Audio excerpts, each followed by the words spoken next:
पवन कल्याण, ये सुनिए, ये आपको अपने कई सवालों का जवाब मिलेगा।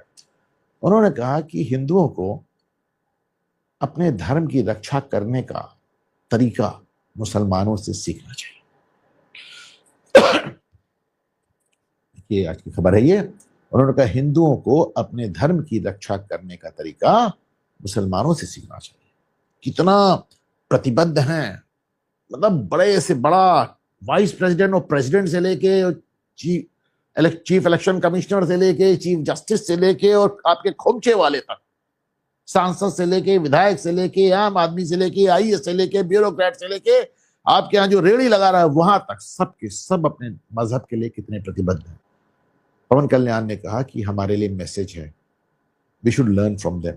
पवन कल्याण, चूंकि अभी तुरंत उनके मैंने अभी इस डिटेल में पढ़ा भी नहीं है, लेकिन हम इनके बारे में और बात करेंगे। मुझे उनके बयान बहुत ज्यादा अपील किए। अब साहब हम आते हैं आज की मेरी समझ में सबसे सनसनीखेज खबर पर। देखें, कर्नाटक में जो धर्मस्थल के एक वहां पे एक श्री मंजूनाथ टेम्पल है मंगलुरु के पास, वो एक नेत्रावती नदी है, उसी के पास भगवान मंजूनाथ को शिव जी का ही स्वरूप माना जाता है। तो कर्नाटक में तो साहब वहां पर एक लंबा चौड़ा आपने आरोप लगा दिया कि मंदिर वाले वहां पे औरतों का बलात्कार करते हैं और उनको वहीं दफना देते हैं। कैसे हुआ सब बताते हैं। इतना बवाल हुआ। बहरहाल आज उसमें कर्नाटक सरकार, चूंकि कांग्रेस सरकार है तो आप ये भी नहीं कह सकते भाजपा ने दबा दिया, तो कर्नाटक सरकार ने उसमें एसआईटी बनाई, स्पेशल इन्वेस्टिगेटिव टीम। अब वो एसआईटी ने रिपोर्ट दिया, आज कोर्ट में रिपोर्ट दाखिल की। उन्होंने कहा साहब ये तो पूरा का पूरा साजिश था, ऐसा कुछ भी नहीं हुआ वहां। उन्होंने कहा ये सोची समझी साजिश है और इसको धर्मस्थल के विरोधी एक्टिविस्टों ने गढ़ा और मंदिर को क्लीन चिट दी। अब आप सुने मेरी बात बहुत ध्यान से। मतलब जिस समय ये खबर आई थी तो बीबीसी से लेके अल जजीरा से लेके वॉशिंगटन पोस्ट से लेके न्यूयॉर्क टाइम्स ने लेके, देखिए कैसी खबरें छापी थी। आप अल जजीरा देखें, आपको आइडिया होगा कि किस तरह की नैरेटिव। देखिए अल जजीरा क्या छाप रहा है, कैसे एक भारतीय मंदिर शहर सैकड़ों हत्याओं के केंद्र में है। अब आप नीचे पढ़िए, पूर्व कर्मचारी का कहना है कि उसको बच्चों सहित सैकड़ों, यानी सैकड़ों लोगों को मार के दफनाया गया, जिसमें महिलाओं के साथ बच्चे भी शामिल थे। और फिर नीचे लंबा चौड़ा है कि कैसे महिलाओं से रेप किया गया, हम बच्चों को कैसे मारा गया। और साहब TV channels they had a field day, उनको तो साहब हमारे यहाँ तो मैं कभी समझ नहीं पाता कि ये कैसे बोलते हैं, पर चले जाने दें। तो अब आप देखें उसमें वो एक नकाब पोश आ गया, नकाब पोश, ये साहब नए राज रोज खोल रहा है। फिर पता चला नकाब पोश ने बताया कि 400 लोगों की हत्या हो गई। कमाल है साहब। ये नकाब पोश है, इसका नाम है चिन्नैया। इसने ये कहा कि साहब 1998 से 2014, 1998 टू 2014, उन्होंने कहा कि हम 16 साल यहाँ पे इस मंदिर में सफाई कर्मचारी थे, यहाँ महिलाओं से रेप होता था, बच्चों को काट डाला जाता तो मैं दफनाता था इनको। एसआईटी ने पाया क्या है, एसआईटी ने पाया कि ये बयान देने के लिए चिन्नैया को न सिर्फ धमकाया गया बल्कि उसे ढेर सारे रुपए और बड़ी मात्रा में पैसे दिए गए, भी अमाउंट नहीं बताया उन्होंने। दूसरी बात, जाकर एक ह्यूमन स्कल, एक आदमी की खोपड़ी तलाशी गई, कुछ हड्डियां तलाशी गई और उन खोपड़ी और उन हड्डी को लेकर चिन्नैया पहुंच गया कि साहब मैंने दफनाया था, मैं ही खोद लाया। ये उस महिला की हड्डी, उस महिला की खोपड़ी है जिसके साथ रेप हुआ था और उसका मर्डर हुआ था। मुझसे कहा गया दफनाया, मैंने मारे डर के डर दफना दिया। सब लोग शॉक्ड।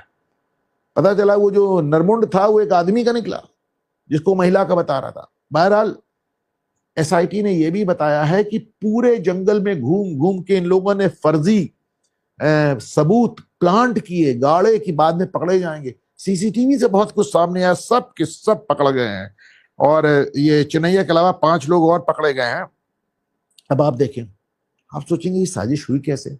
आप ये भी सोचेंगे कि कांग्रेस सरकार में एसआईटी ने ऐसा दूध का दूध पानी का पानी कर कैसे दिया। मैं आपको बता रहा हूं, डीके शिव कुमार ने आज एक बयान दिया है। डीके शिव कुमार ने कहा है, अरे डीके शिव कुमार ने उस समय भी कहा था कि ये धर्मस्थल शहर का नाम, ये धर्मस्थल को बदनाम करने की कोशिश है, नगर है वो। उन्होंने कहा था ये मंदिर को बदनाम करने की कोशिश है, सफर की। जाहिर सी बात है आज डीके शिव कुमार खुश थे। उन्होंने कहा मैंने तो पहले ही कहा था बदनाम करने की कोशिश है, देखो आज साबित हो गया। फिर उन्होंने उनसे पूछा गया फिर किया किसने?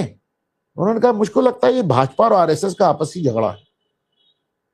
भाजपा ने दफना दिया, आरएसएस ने पकड़ लिया, आरएसएस ने दफना दिया भाजपा पर, इस तरह की बात उन्होंने।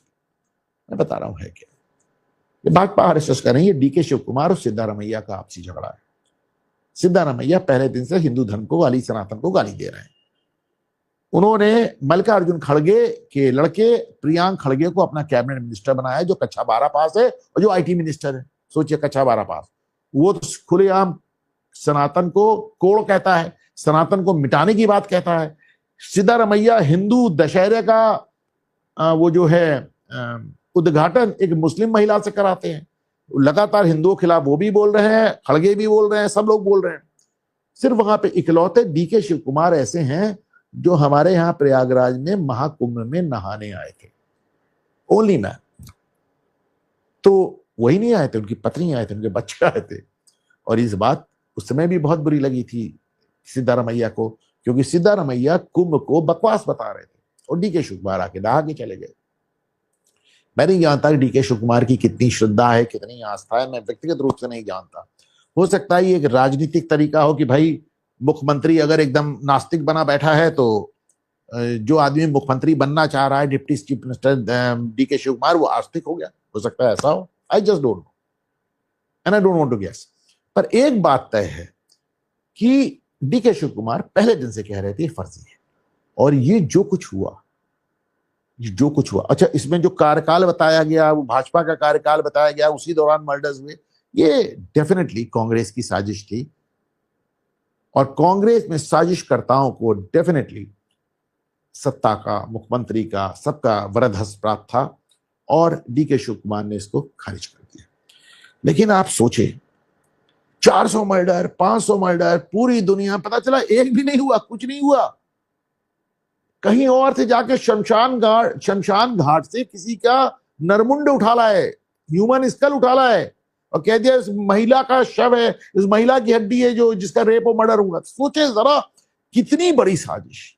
मैंने कल कहा था ना, कल या परसों लिखा था, कल ही कहा था कि सनातन पर सुप्रीम प्रहार तो चलिए वो है ना, तो कोने कोने सनातन पर हमले हो रहे हैं, और हर आदमी अपने अपने अंदाज में कह रहा है भारत तेरे टुकड़े होंगे इंशाअल्लाह।